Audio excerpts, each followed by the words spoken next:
tergantung kita, bis. Macam tadi kamu bilang, kalau kita udah ngerjakan yang baik-baik semua ya kan, baru kita pengen sesuatu. Kalau kita udah bilang sama bapak kita mau dikasih gitu kan, iya, ini nyatanya pas mau hari H diputuskan gagal gitu kan. Jadi awak rasanya itu namanya kayak kecewa sama Tuhan, gitu kan.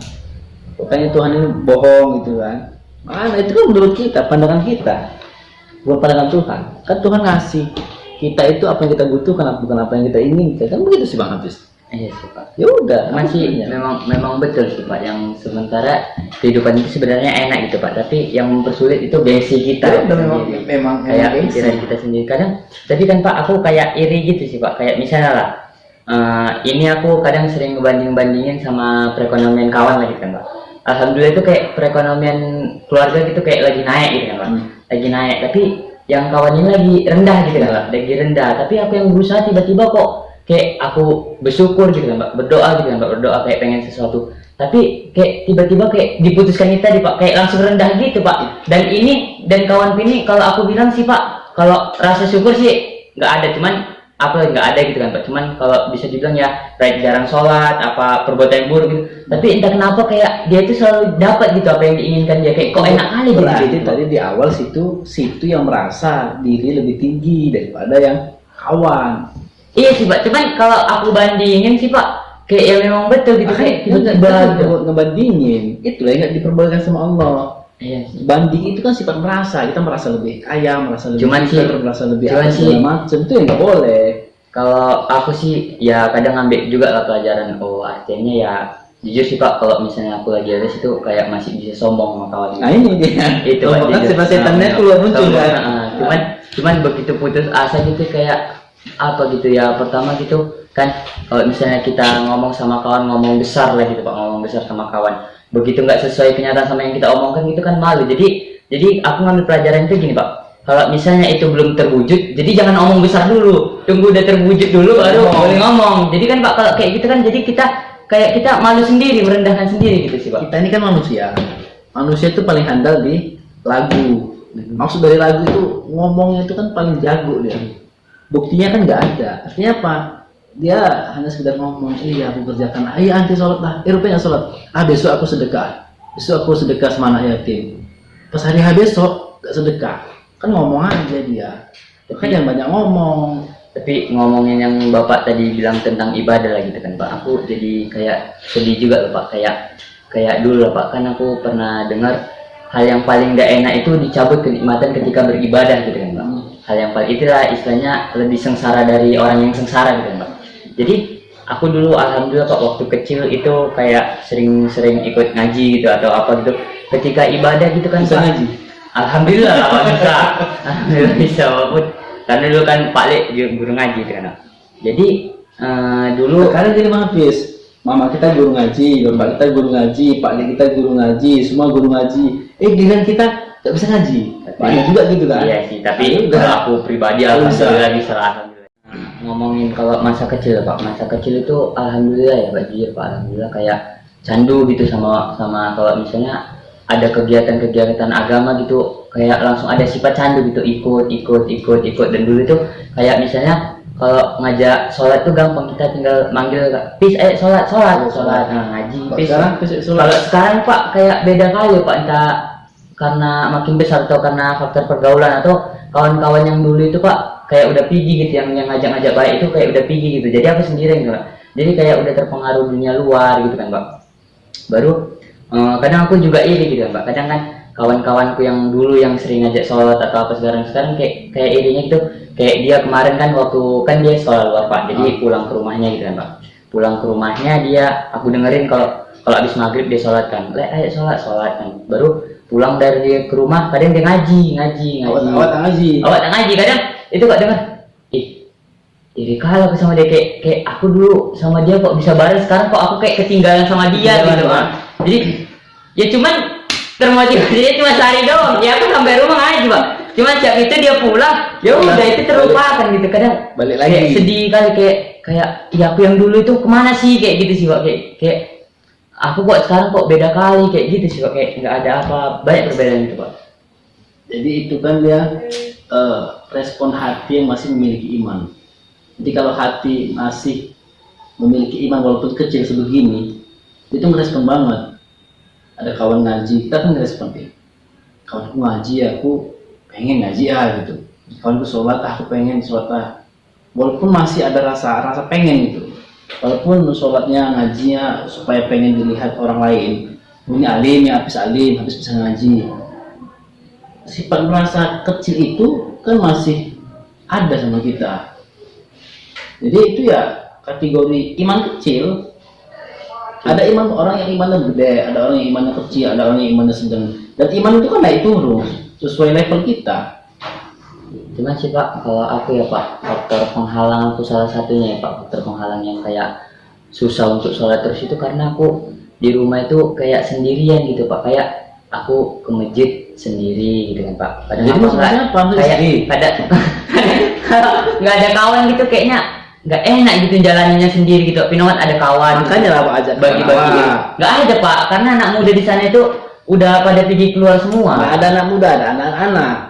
Dia anak kan banyak. Nggak ada anak-anak yang lebih tua daripada kita. Namanya ngajak. Kadang Ngajak itu kan nggak harus, aku mau ngajak orang berbuat baik, tapi usianya harus 10 tahun. Kan nggak mungkin. Aku ngajak orang berbuat baik, tapi yang orang kaya. Mana kita cari orang kaya? Jangan kita kiri. Dia ngajak orang itu nggak harus pandang level mereka kan? itu tadi, cuman ya itu tadi mau buat kayak gitu, cuman kayak terhalang gitu sama urusan dunia gitu. Itu urusan duniamu. Dunia tuh udah, nggak usah dipikirin kali. Tapi kita Kadang kalau misalnya nengok anak ngaji gitu Pak, nengok anak ngaji, manggil adik ngaji itu kadang ya kesentuh juga gitu Pak, kayak pengen ikut. tapi nggak ngaji kan? Nggak ngaji. Nah, itu. Cuman karena itu tadi, karena aku kayak gengsi gitu paling besar Pak. Rasa tersentuh itu bang. Kita rasa iri dengan orang yang ngaji, tersentuh kita gitu kan. Itu iman kecil. Jadi kita masih ada kita punya iman walaupun kecil.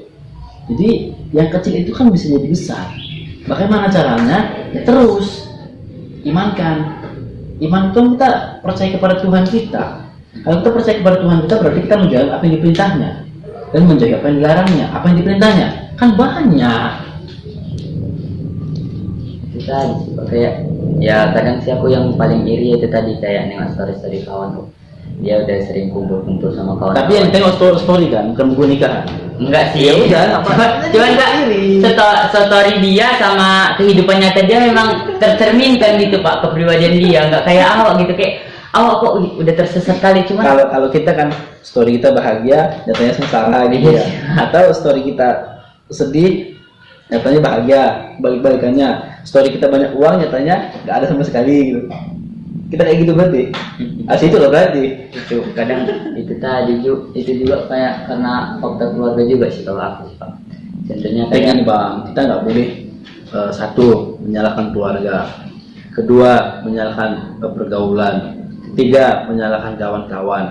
Nah, kita sekarang kan kita sering menyalahkan keluarga, menyalahkan tempat tinggal, menyalahkan lingkungan, menyalahkan kawan-kawan. Kita nggak boleh. Orang beriman itu nggak boleh menyalahkan siapa-siapa. Dia hanya menyalahkan diri dia sendiri. Itu orang beriman. Jadi kita brengsek, misalnya kita brengsek, kita bajingan, ya wajar kampungku kampung brengsek, kampung bajingan. Kita brengsek, kita nakal, kita bajingan, wajar kawan-kawanku brengsek, bajingan, nakal. Kita nggak boleh menyalahkan kawan-kawan kita. Contoh, anak kita itu bandel karena ikuti kawan yang bandel. Nggak boleh kita menyalahkan kawannya. Seharusnya kita salahkan diri kita. Nah itu orang tua ya kan. Jadi kalau kita anak muda ya kita salahkan diri kita sendiri. karena nggak bisa menjaga diri. Karena iya nggak bisa menjaga diri. Kenapa kita nggak bisa menjaga diri? Satu, ya iman. Iman kita nangdi. Kemana iman kita? Kalau kita punya iman, Jadi Pak ada dampaknya juga tuh Pak, kayak pergaulan gitu kan Pak, yang dulunya sering lah gitu belajar agama itu kalau ditanya ya alhamdulillah tahu, tapi sekarang kayak udah lupa semua gitu Pak. Istilahnya contoh kayak guru ngomong kayak gini aku nyambung gitu, dan aku yang jelasin. sekarang nggak nyambung. Sekarang ya Pak, karena entah faktor apa lah gitu, karena nggak tahu lah Pak. Kadang gini juga, aku ini cerita ke Bapak ya Pak, aku kayak ada sejenis dia itu kayak aku, dan itu akhir-akhir ini aku bilang sih kayak penyakit gitu Pak. Dia penyakitnya itu modelnya dia gini Pak, dia kayak apa namanya, kayak sedih tanpa sebab, baru kayak sesak gitu, kayak gimana ya Pak, kayak nggak tahu, kayak sedih gitu lah Pak, pokoknya sedih kali, dan itu kayak nyiksa kali kan. Baru aku pernah nengok lah Pak, lihat di TikTok gitu kan, lihat di TikTok itu karena sebab Allah itu kangen sama kita, makanya diberi kesedihan tanpa sebab, karena Allah itu pengen dengerin tangisan kita yang dulu gitu, kayak apa gitu. Jadi kan tuh gini, kenapa sih Allah kapan sih Allah panggil kita itu? Kapan sih Allah tuh miss-call kita? Kapan sih Allah itu rindu sama kita? Kapan? Ketika kita diberikan ujian dan cobaan. Dan pada saat seorang hamba diberikan ujian dan cobaan, disitulah saat Tuhan rindu kepada kita. Rindu berarti. Jadi kalau kita susah, dikasih kesusahan, dikasih luka, dikasih derita, itu Tuhan rindu sama kita. Rindu apa? Rindu supaya kita itu menghadap kepadanya. Jadi sih Pak, kadang kayak suka sadar diri juga sih Pak. Tapi belum sadar juga. Iya sih Pak, kadang ya sadar, cuman sadarnya itu nggak bertahan lama sih Pak. Sadarnya itu kayak cuma seminggu doang atau 2 hari 3 hari kan. Kadang kan kalau misalnya dikasih ujian gitu, dikasih penderitaan gitu kan, kadang Allah kangennya sama aku gini ya, kangen kayak pengen, Allah itu pengen minta lagi ke dia dibantu gitu, biar masalah aku dibantu. Cuman kadang-kadang berpikiran kayak gitu sih Pak, kadang sadar, cuman kadang berpikiran yang negatif juga, kayak apa sih kok kehidupanku makin menderita aja, yang ada makin kayak malas pribadi, makin kayak benci gitu. Jadi takutnya sih Pak, kayak tadi, karena kan kebanyakan kalau anak muda sekarang sih Pak, kalau misalnya kehidupan menderita atau apa gitu, dia pelampiasannya ke narkoba atau rokok biar apa gitu. Cuman jujur ya Pak, jujur kalau aku dulu memang kayak gitu Pak, dan aku melampiaskannya itu kayak ke ngerokok lah dulu Pak. Tapi kalau sekarang alhamdulillah, karena dulu pernah sempat dengar kalau rokok itu berasal dari kencing jin. Nah, dari situ aku alhamdulillah berhenti ngerokok, berusaha kan Pak, dan sekarang alhamdulillah kayak udah lama nggak pernah ngerokok lagi. Dan tapi mau enggak Pak, alhamdulillah. Kalau misalnya ditawari gitu kan, ditawari rokok bis gitu, ya aku tolak gitu, bilang aku nggak ngerokok, bilangnya sakit jantung gitu, aku punya sakit sesak dapat gitu, ya gitu sih Pak. Itu sih gara-gara itu. Bersyukur lah kita kalau begitu. Ya sih, cuman kalau misalnya apa gitu, jadi nggak ada problem lagi. Gini loh Bang Hafiz, tidak ada nikmat yang kurang, yang ada hanyalah syukur yang kurang. Ya pas ya. Jadi kalau kita menginginkan nikmat yang lebih, maka bersyukurlah dengan cara yang lebih. Kan bunyi ayatnya inna a'tainaka atau ya sudah, sesungguhnya Allah telah memberikan nikmat yang begitu banyak. Kan banyak nikmatnya. Mulai kita dari bangun tidur sampai kita mau tidur lagi. Fa'in ta'udu ni'matallah, tidak ada satupun nikmat yang bisa dihitung oleh manusia. Mana yang bisa kita hitung nikmat Tuhan? Coba. Mana ada? Ya sudah. Maka dari itu, kenapa hari ini orang tuh kok mengeluh, aku paling susah, aku paling derita? Karena nggak bersyukur dengan keadaan. Maka sesedih apapun kita, seluka apapun kita, coba nanti bersyukur. Maka itu akan menjadi kenikmatan. Karena itu yang Allah Tuhan sampaikan. Cuman sih Pak, kalau dalam hidupku sih Pak, yang paling sulit itu bagiku sendiri itu tadi Pak, rasa syukur, yang ngalahin gengsi sendiri. Itu jujur sulit itu Pak. Ya dong, segengsi, simpel aja maksudnya. Itu ngelawan gengsi itu sulit kali gitu loh Pak. Karena kita gini loh Pak, kadang kan kalau gengsi gitu kan, kadang kita kayak ngelihat kawan iri gitu Pak.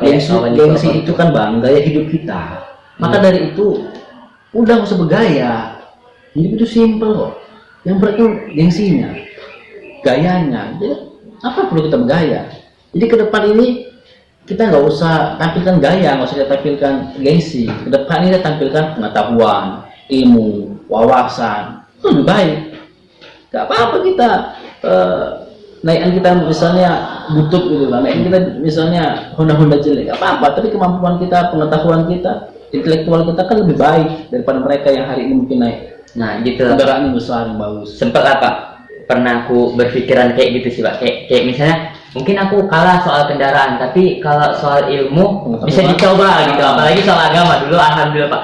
Tapi sih Pak, seiring berjalannya waktu, nah itu pemikiran itu berpindah, karena agama kan makin lama makin nggak dipakai sih Pak ilmunya gitu. Jadi aku jadi iri ke dunianya Pak, bukan ke agamanya sih Pak. Bukan agama yang nggak pernah dipakai, tapi orang yang beragama itu yang nggak pernah mau pakai syariat agama. Gini loh Pak, gini loh. Aku sih Pak, pengalamannya Pak, pengalaman sendiri. Bukan nggak mau ngajarkan, memang semakin tinggi ilmu kita, beban kita, tanggung jawab kita semakin besar. Karena orang yang berilmu nggak nyampaikan ilmunya ya udah dosa ya kan Pak. Iya. Tapi kalau orang yang nggak berilmu nggak tahu kalau itu dosa itu masih bisa diampuni sama Allah. Kalau kita kan udah tahu itu dosa, jadi kita lakuin gitu kan. Jadi gini Pak, kadang kan kayak kawan-kawan gitu kan berbuat dosa gitu kan Pak. Kadang apalagi zaman sekarang nih Pak, anak muda gitu kan Pak.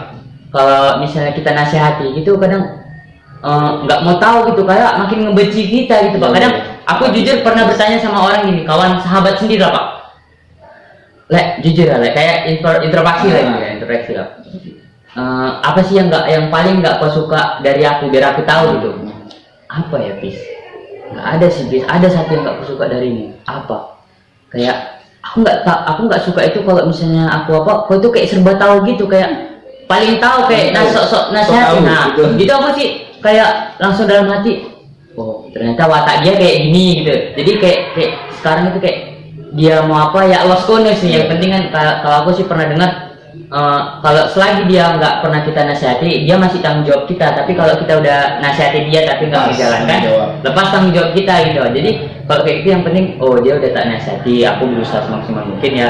Dia malah kayak gitu tanggapannya ya udah kayak sekarang ya Allah kono gitu, yang mau peduli gitu sih. Itu ya nggak boleh juga, karena Rasul itu nggak ada sifat begitu. Rasul itu sekali nasihati nggak bisa, ada 2 kali. 2 kali nggak bisa, Rasul 3 kali. 3 kali nggak bisa, Rasul tuh ada 4 kali. 4 kali nggak bisa, ada 5 kali. Sampai kapan? Sampai manusia itu berubah. Kalau kita kan enggak, kita nasihati orang terus dibilang so alim kau, udah berhenti. Kenapa? Kualitas iman kita. Jadi semua ukuran itu kan iman kita. Kenapa kita bajingan, kenapa kita brengsek, kenapa kita khomat, kenapa kita bukan, kenapa kita berzina, kenapa kita maksiat, kan iman. Iman itu kan nanti puncaknya rasa takut kepada Allah. Takut berbuat dosa, takut maksiat, takutlah pokoknya. Takut nerakanya, semua takutlah pokoknya. Jadi kita sekarang mana ada rasa takut. Jadi itu memang kita banget. Kita nggak pernah ada rasa takut kepada Tuhan.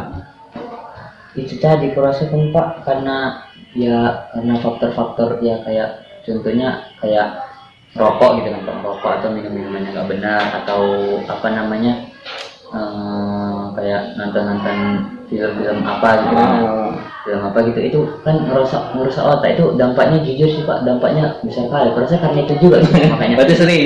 jujur ya dulu sering. Namanya anak muda sih Pak, yang nggak munafik juga sih Pak, karena kan kita punya nafsu dari lahir gitu kan Pak, kan gitu sih. Ya nggak munafik juga sih. Sifat normal. Ya sifat normal lah gitu. Manusia. Cuman takutnya berlebihan gitu ya kan.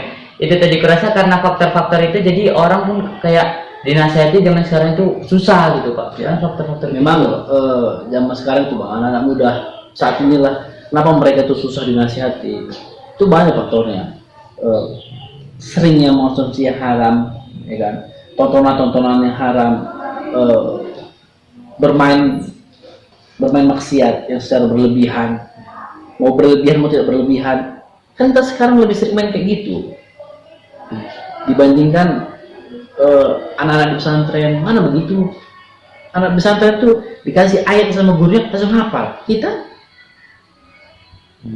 ya sudah, Karena otak itu tadi. iya, kita ini memang udah rusak gitu. Tapi rusaknya kita jangan menyalahkan handphone, jangan menyalahkan tontonan, jangan menyalahkan narkoba, sabu-sabu atau apa segala macam. Misalkan kita sendiri itu narkoba, kita tahu haram, kenapa kita pakai? Ini tontonan, nggak boleh kita tonton, kenapa kita tonton? Cuma kan diri kita sendiri.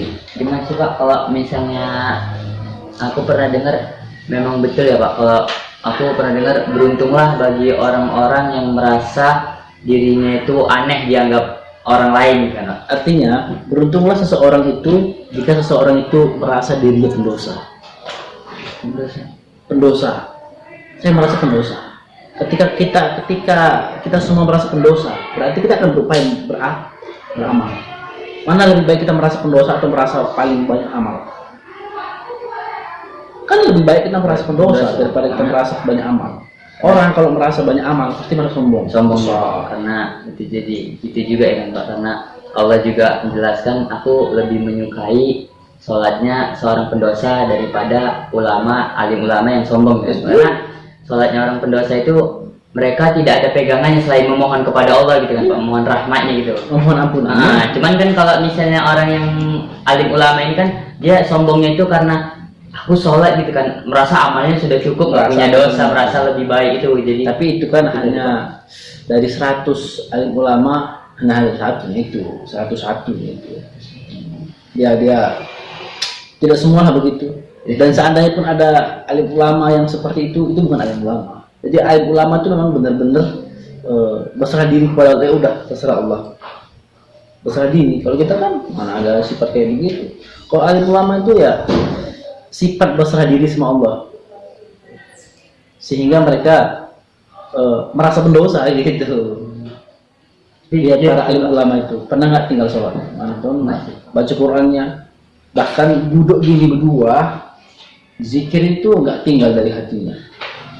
Karena memang mereka tuh ngerti banget, ala bizikrillah tajma'inul qulub. Lah kalau kita, mereka tuh yakin berzikir itu menenangkan hidup mereka. Kita apa yang buat dia tenang? Paling merokok, kan? Apa yang buat dia tenang? Main game. Apa yang buat kita tenang? Sabu-sabu, narkoba. Beda dengan mereka. masih aku juga pernah ngalamin gitu sih Pak, kayak dulu lah waktu zaman SMP gitu kan Pak. Kan SMP di madrasah gitu kan Pak, sekolah Islam kan Pak. Kadang kawan-kawan gitu sering ngajuin pertanyaan gitu kan Pak, dan alhamdulillah aku bisa jawab gitu kan Pak. Dari situ lah mulai kayak sifat-sifat sombong gitu, kayak misalnya kayak ada pujian dari kawan, kok keren kali sih, kayak bisa gitu, setiap ada pertanyaan kok bisa jawab gitu. Dari situ sih Pak aku mulai sombong gitu. Tapi sekarang kayak udah apa gitu, jadi kayak karena faktor takut sombong juga sih Pak sebenarnya, pengen nyampaikan gitu nanti dia apa, ya udah pikir kayak jadi sebenarnya pujian itu adalah bumerang buat kita. Iya. Tepuk tangan itu bumerang buat kita. Tahu lalat? Iya. Mati kan tepuk tangan. Dan kita bisa jadi masuk neraka hanya karena pujian. Karena memang manusia itu kapan dipuji. Kau keren, itu kan omong kosong. Sebenarnya Jadi kayak jangan merasa keren. kayak keburukan itu dipuji keren. datangnya kayak burukan itu sebenarnya dari kayak kehidupan lingkungan kita masing-masing gitu. Kan nyalakan lingkungan kan. Kayak ya itu tadi kayak pujian itu, itu dari situ, dari sombong. Maka dari Itu ketika kita dipuji sama sahabat kita, ketika kita dipuji sama kawan-kawan kita, hal yang harus kita lakukan minimal beristighfar. Kalau aku sih Pak pernah juga diajarkan ketika kita dipuji, istighfar baru kembalikan ke Allah dengan alhamdulillah gitu, karena yang pantas dipuji itu Allah gitu. Ya memang Itu sih Pak. ini kan beristighfar, berserah diri kepada Allah.